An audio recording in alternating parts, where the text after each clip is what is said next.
Hello, everybody. Welcome to the fourth lecture in health economics. I'm your instructor, Liam Puckneys, and today we are going to be going over the Grossman model. So, the Grossman model is a very economist way of viewing healthcare, right?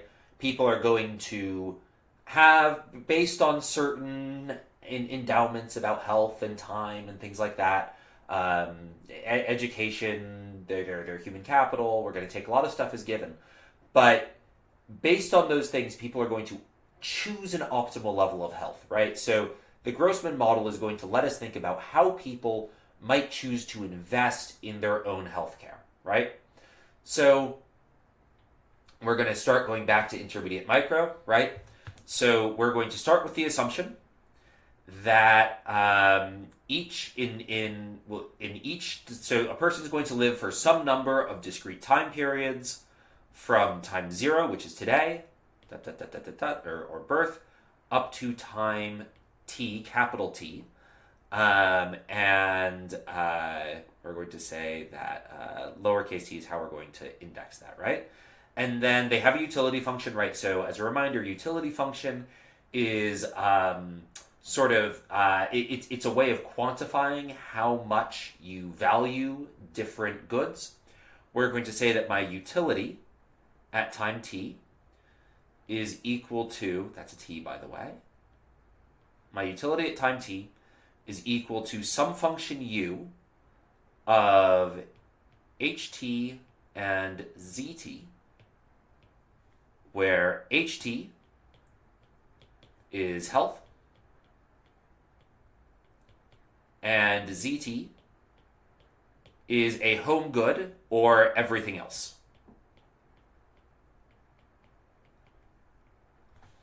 And so what is ZT, right? What's examples of a home good or everything else in this context?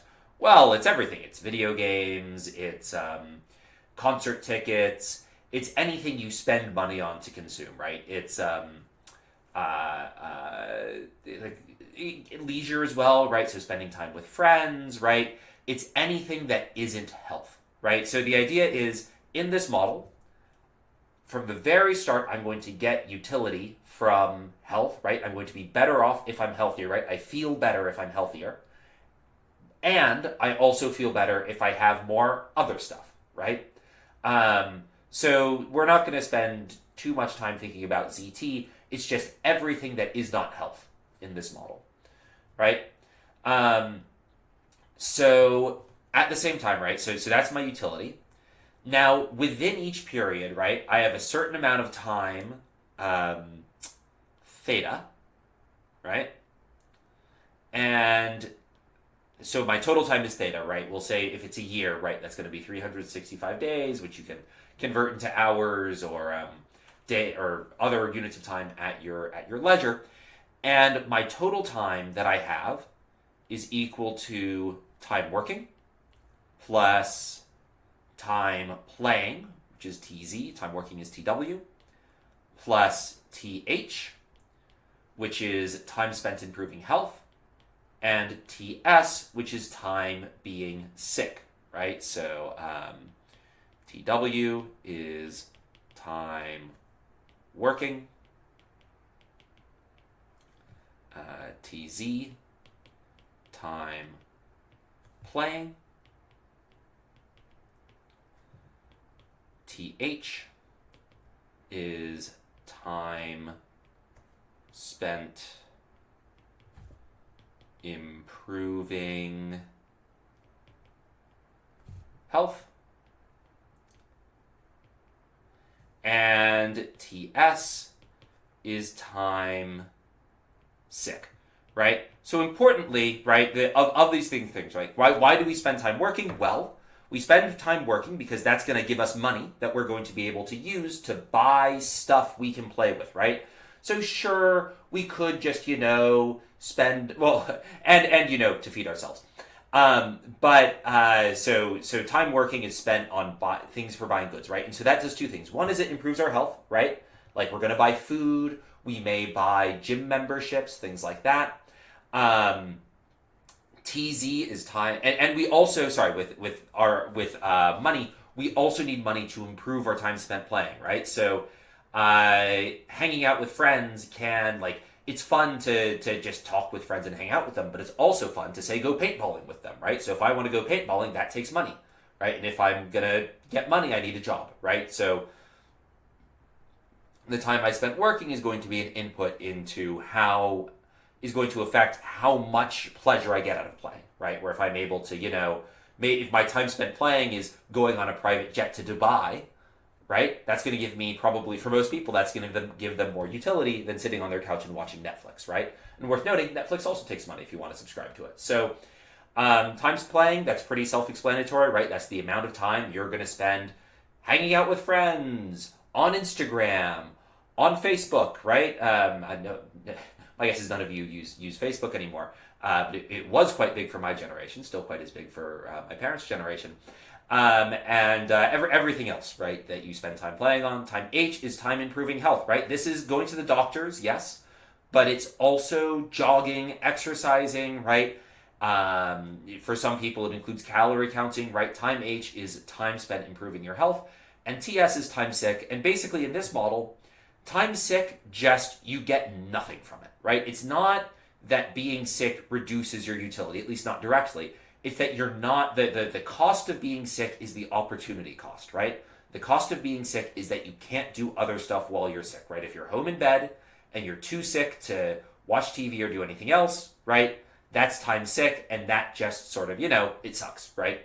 So that is the temporal budget constraint, right? That's sort of how you need to, that's how you're going to need to apportion your hours in the day, right? So then the question is, how are H and Z at time t determined? Well, we have that, so this is going to be production functions, production of HT and ZT, right? So health at time t is equal to some production function H, right, of my health in the previous period, the amount of time I spend working out or going to the doctor, and the amount of the amount of money I spend on health. And then ZT is equal to a function Z of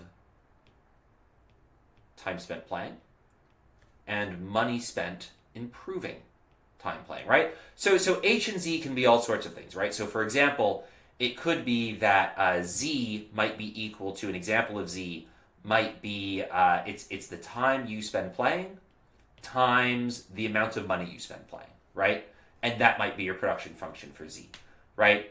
And then your production function for HT might be something like, as an example for what this might look like, it might be HT minus 1, this is your health in the previous period, plus time spent improving health, plus times the amount of money you spend on your health improvement, right? So there's lots of functions that H and Z could be.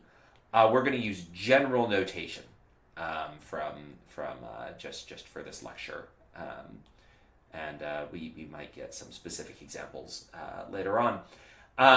But again, and we have empty is money. It's a terrible money sign. Money spent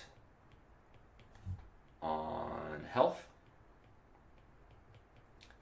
And JT is money spent on play. So, just a brief note, that's an A.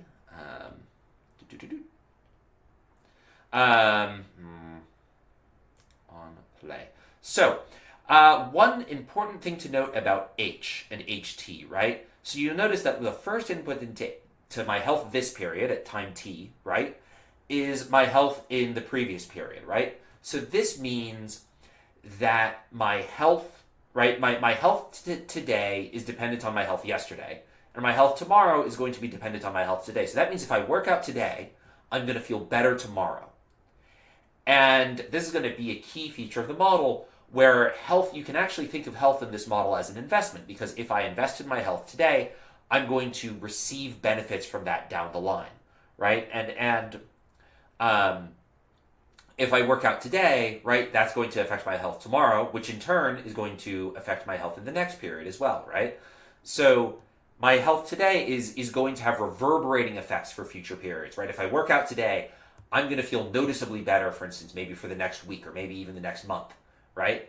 And so the health is an investment in this model, and it's going to last. It's going, depending on the production function H, it can have working out today can have health benefits for quite some time down the line. So in addition to the temporal budget constraint, which we studied back here, there is also the market budget constraint. So this is how much money I have in each period, right? And so I'm actually going to start a new thing for this. So we're going to go market budget constraint. And my income, right, is YT. And it's the wage I earn, which the Grossman model takes the wage you earn as a given, right? So for example, higher educated people might have higher wages. More smarter people might have higher wages, right? Harder working people, we'll leave harder working off the table. People who are more sociable and better at negotiating contracts might get higher wages. The Grossman model doesn't say what's causing the higher wages. It just takes as a given that some people have higher wages than others, right? And so this is an hourly wage, right? So my wealth today is my wage times the amount of time I spend this period working, right? Where W is hourly wage.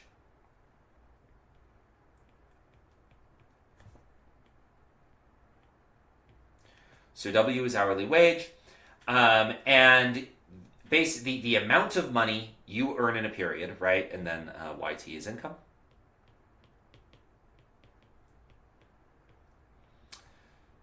And then the market budget constraint, right? So we had the temporal budget constraint, which is how much time you had. We also have the market budget constraint, which is income, which again is equal to wage times hourly wage times the amount of time you spend working.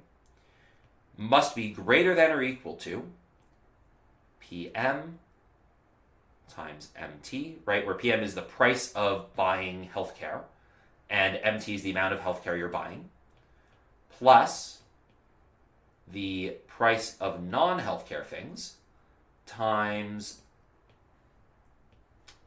the amount of non-healthcare things you're buying in that period, right? So we'll for the sake of this model, and again, I'm presenting a simplified version of the Grossman model here. You can complicate it a lot if you want to.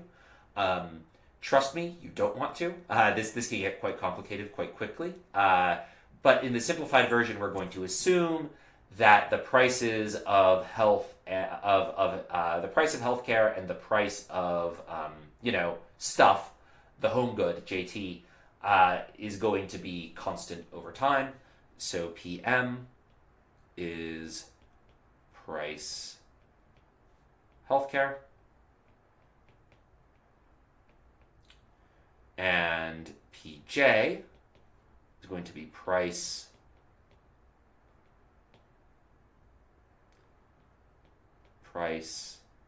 of other stuff. Again, the Grossman model doesn't really care about what those other things are. It just cares that that they're not healthcare.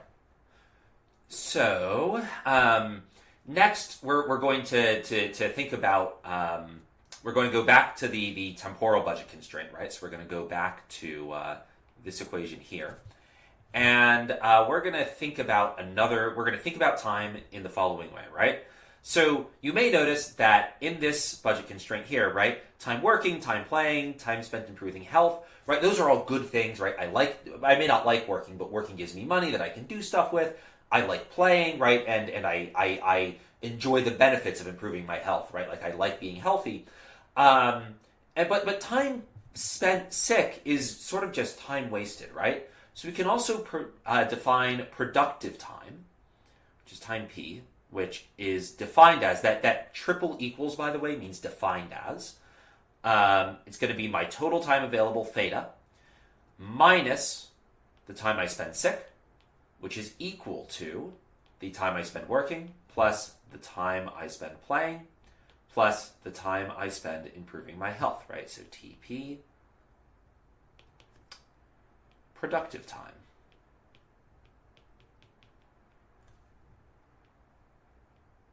And just to reemphasize, right, again, being sick, it's not that being sick directly increases my utility. The cost of being sick is the opportunity cost of not being able to do anything else while you're sick.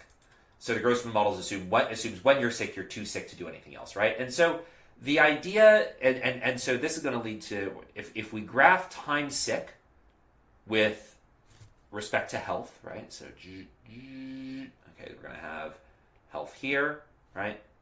And because this is fancy, I can do dotted lines, or we'll do dashed. And go back to solid. So this is going to be, and then we're going to have my total time here is going to be theta. And let me do a dotted line here, just pretend that line is straight. And if this is my, so if this is, hold on, let's change to blue. So this is the amount of time I spend sick, right? Given how healthy I am, it's gonna look something like this, right? So when I'm healthy, I'm gonna get so if I'm healthy, right, the odds I'm sick drop, right? I spend less time being sick, right? So this is healthier, right? Notice I spend less time being sick, right over here. Over here, right, you may notice that I actually have a stopping point in the model here, and that stopping point I'm going to call H min. Now, what is it? Let's do medium. That line is too thick. So H min. What is H min? H min is the point, basically you're dead, right? Your health is so bad, you're in a coma, you can't do anything, right? You spend all your time sick at H min. And basically in the Grossman model, that effectively means you're dead, right? If you ever hit H min, you're never going to be able to get out of it, because you don't have any time to spend improving your health, right? So an example of this, right, it might be you're in a coma, it might be you're dead, right? It might be you're too heavy to physically move anymore, right? That's an extreme example, right? If you think of, I don't know if any of you have seen the TV show Monk. It's about a sort of neurotic detective in San Francisco. But one of the villains is a guy named Dale the Whale, and he's so big that he can't leave his bed. Now, fortunately, he has a lot of money saved up, which the Grossman model doesn't consider that you might have money saved up. The only way to sort of save money in the Grossman model is by putting into your health. Which, again, we can complicate this. We could add an investment if we wanted to. Trust me, be happy we're not, right? Be happy I'm not asking you to solve what happens when we add investment into the model. But if you hit H min, basically you can't work anymore, you might as well be dead. You can't work, you can't improve your health either, right? There's no escaping H min, right? H min is a black hole from which you can't get out. And so again, as you get healthier, you spend less time sick, which if we were to do time productive, on the other hand, time productive would look like this, right? So time productive. That's the relationship between time productive and the productive time and the amount of time you spend. The amount of time you spend sick and the amount of time you spend being productive.